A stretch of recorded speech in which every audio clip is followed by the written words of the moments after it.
Ya, Assalamualaikum. Selamat siang pada Bapak dosen pengampu mata kuliah statistik.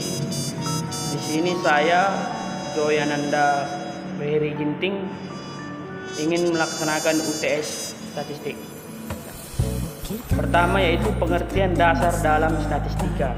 Statistika adalah bagian dari matematika yang secara khusus memberikan cara-cara mengumpulkan, analisis dan penafsiran data. Dengan kata lain, istilah statistika di sini digunakan untuk menunjukkan tubuh pengetahuan atau body of knowledge tentang cara-cara penarikan sampel atau pengumpulan data serta analisis dan penafsiran data.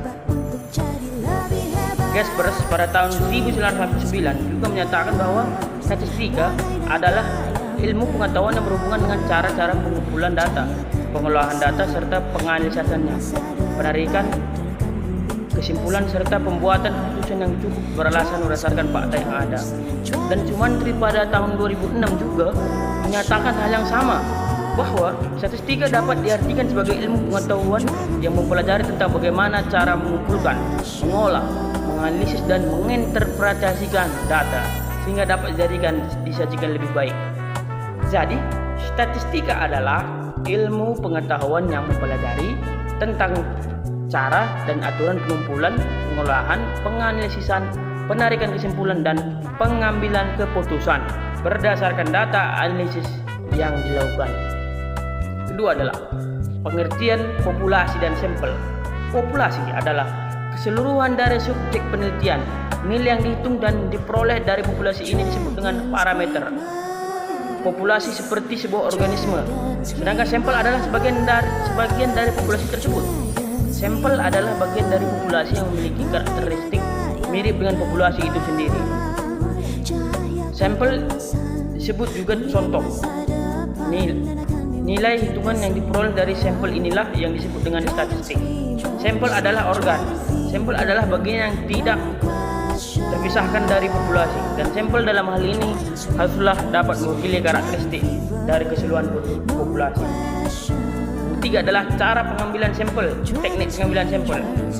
Teknik pengambilan sampel dibutuhkan saat kamu sedang melakukan penelitian.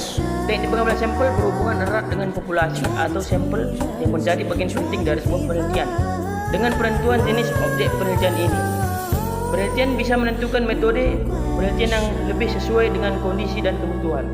Teknik sampling adalah teknik pengambilan sampel dari populasi.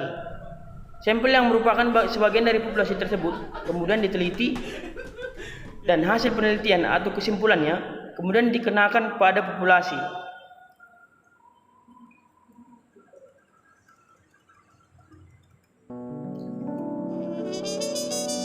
Ada dua jenis teknik pengambilan sampel, yaitu sampel acak atau random sampling yang dikenal juga sebagai probability sampling, dan sampel tidak acak atau non-random sampling yang dikenal juga sebagai non-probability sampling. 4. Variabel penelitian. Jenis-jenisnya. Variabel penelitian adalah objek yang menjadi titik perhatian suatu penelitian. Variabel penelitian terdiri dari variabel terikat, variabel bebas, variabel moderator, dan variabel kontrol, dan variabel antara atau intervening. Adapun penjelasan masing-masing variabel penelitian tersebut adalah sebagai berikut. Variabel terikat atau dependent variable adalah variabel respon atau output. Variabel terikat atau independent atau disebut juga variabel output. Kriteria konsekuen adalah variabel yang dipengaruhi atau yang menjadi akibat karena adanya variabel bebas. Variabel terikat tidak dimanipulasi melainkan diamati variasinya sebagai hasil yang dipradugakan berasal dari variabel bebas. B. Variabel bebas. Variabel bebas atau independen variabel adalah variabel yang diduga sebagai sebab munculnya variabel terikat. C. Variabel moderator. Variabel moderator merupakan variabel antara adalah sebuah tipe khusus variabel bebas, yaitu variabel bebas sekunder yang diangkat untuk menentukan apakah ia mempengaruhi hubungan antara variabel bebas primer dan variabel terikat. D. Variabel kontrol. Variabel-variabel yang pengaruhnya harus dinetralkan disebut sebagai variabel kontrol. E. Variabel intervening. Apabila suatu variabel yang ingin diketahui pengaruhnya terhadap variabel terikat ternyata tidak dapat diamati karena terlalu abstrak, maka variabel tersebut biasanya dipandang sebagai variabel antara atau interpending. F. Variabel discrete. Variabel discrete disebut juga variabel nominal atau variabel kategori karena hanya dapat dikategorikan atas dua kutub yang berlawanan, yakni ya dan tidak. Dan selanjutnya adalah penyajian data dalam tabel distribusi frekuensi. Data yang disajikan dalam bentuk tabel atau daftar agar lebih mudah dibaca dan dipelajari. Salah satu bentuk tabel yang paling umum digunakan adalah tabel distribusi frekuensi. Data kuantitatif dengan ukuran data yang cukup besar atau N lebih kecil daripada 30 dapat dibuat menjadi beberapa kelompok. Jika data sangat besar dan Anda menggunakan tabel distribusi frekuensi tunggal, maka akan diperoleh tabel distribusi yang panjang. Oleh karena itu, data tersebut perlu dikelompokkan dalam kelas-kelas sehingga diperoleh tabel distribusi frekuensi kelompok. Dan ini adalah ukuran pemusatan data, ukuran penyebaran data, dan uji formalitas dan uji homogenitas. Uji normalitas digunakan sebagai syarat atau asumsi dari berbagai uji parametris, misalnya uji regresi linear atau uji ANOVA, uji ANCOVA, uji MANOVA, uji independen tes, uji paired tes, dan berbagai uji lainnya, baik analitis multivariat ataupun univariat. Uji normalitas pada berbagai uji yang kami sebutkan di atas tentunya berbeda-beda caranya.